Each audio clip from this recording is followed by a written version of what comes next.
संबंध महाराष्ट्रात संगीत, संस्कृती आणि कलाविष्कारांचा मेळा म्हणून प्रसिद्ध असलेला ठाणे फेस्टिवल येत्या 26 जानेवारीपासून सुरू होतोय. आमदार डॉक्टर जितेंद्र आव्हाड यांच्या मार्गदर्शनाखाली संघर्ष या सेवाभावी संस्थेनं 90 फूट रोड, पारसिक नगर, कळवा इथे हा फेस्टिवल आयोजित केला असून लोककलेपासून शास्त्रीय नृत्य, खवय्यांसाठी खाद्यजत्रा आणि संगीतप्रेमींसाठी अवधूत गुप्ते, वैशाली सामंत, विशाल मिश्रा आणि शान या आघाडीच्या पार्श्वगायकांना ऐकण्याची संधी रसिकांना विनामूल्य मिळणार आहे. दरवर्षीप्रमाणे यंदाही आव्हाड यांच्या मार्गदर्शनाखाली ठाणे फेस्टिवलचं आयोजन करण्यात आलंय. 26 ते 28 या 3 दिवसात सायंकाळी 6 वाजता यावेळेत कला, क्रीडा, शास्त्रीय तथा पाश्चात्य संगीत, नृत्य, शिल्पकला यांचा सुरेख संगम या फेस्टिवलमध्ये होणार आहे.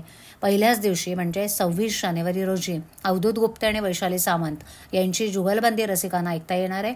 लाखो तरुणाईच्या गळ्यातील ताईत म्हणून ओळखला जाणारा कबीर सिंग, ॲनिमल फेम विशाल मिश्रा हा 27 जानेवारी रोजी आपल्या गीत संगीतानं तरुणाईला बेधुंद करणार आहे. तर 28 जानेवारी रोजी आपल्या सुरेल आवाजानं शेकडो चित्रपटांना अजरामर करणारा प्रख्यात गायक शान हा ठाणेकरांच्या भेटीस येणार आहे. कथक, कुचिपुडी, भरतनाट्यम इत्यादी नृत्यविष्कार, बेड बॉक्सिंग, सायकलिंग इत्यादी कला क्रीडाविष्कार या ठिकाणी सादर केले जाणार आहेत. शिवाय स्ट्रीट डान्स, लावणी, लिरिकल बीट्स डान्स इत्यादी स्पर्धा देखील या फेस्टिवलमध्ये होणार आहेत.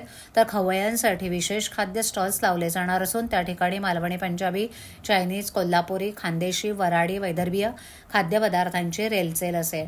कला, संस्कृती, संगीत, गीत गायन या सर्वांना एकाच छताखाली आणण्याची किमया संघर्ष या संस्थेनं केली असून या ठाणे फेस्टिवलमध्ये ठाणेकरांनी मोठ्या संख्येनं सहभागी व्हावं असं आवाहन आव्हाड यांनी केलं आहे.